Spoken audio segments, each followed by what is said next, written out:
El terrissaire enamorat. Explica la història que a la ciutat de Xuxí fa molts anys hi vivia una jove que es deia Aiko. A Aiko li encantaven els barrets i sempre que eixia a passejar ho feia amb un barret nou.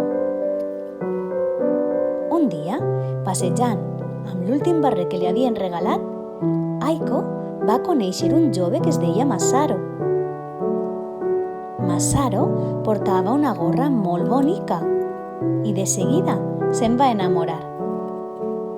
Encara que semblava una mica descuidat, a Aiko li va parèixer molt simpàtic i divertit, amb la cara tacada de fang, com si fos un xiquet.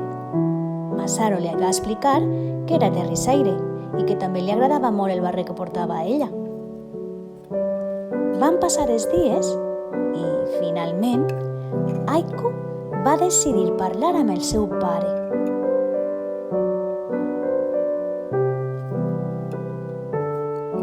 El pare d'Aiko, a banda de portar barret, també tenia una barba molt i molt llarga.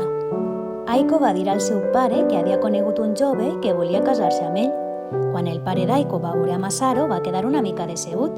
Portava gorra en compte de barret i, a més, era un pobre terrissaire, un simple artesà que treballava amb les mans i anava tot el dia tacat de fang.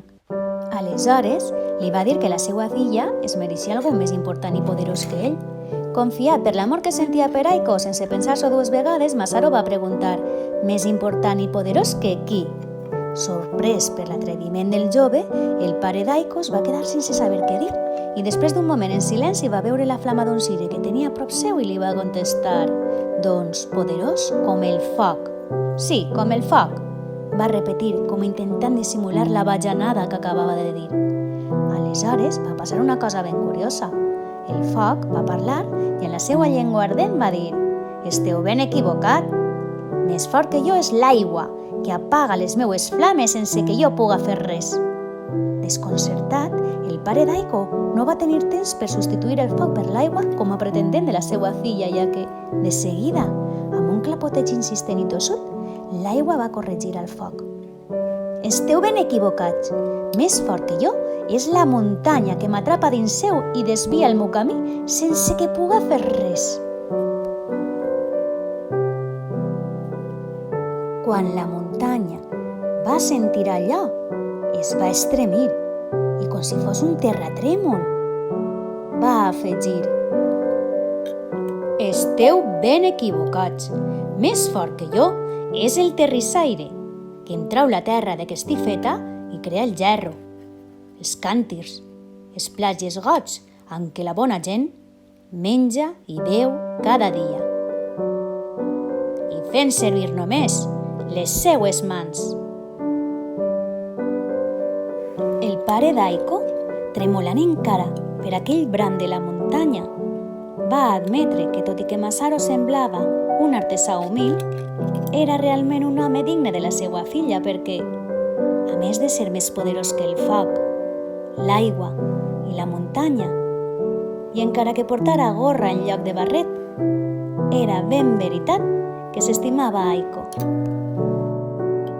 Aleshores, Masaru, per agrair al pare d'Aiko el seu reconeixement en la seva humilitat, va decidir donar-li una sorpresa i va anar a la muntanya per triar la millor de les argiles.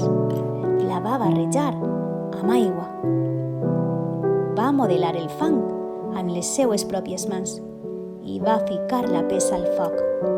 I el foc va fer la resta.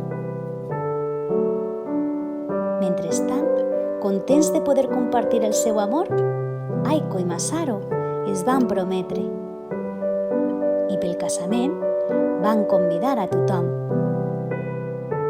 Enmig de la festa, Aiko i Masaru van regalar al pare el gerro més bonic que Masaru havia fet mai. Un gerro tan bonic que, tot i que ja han passat molts i molts anys, a la ciutat encara recorden aquesta història. I conte contat, conte acabat.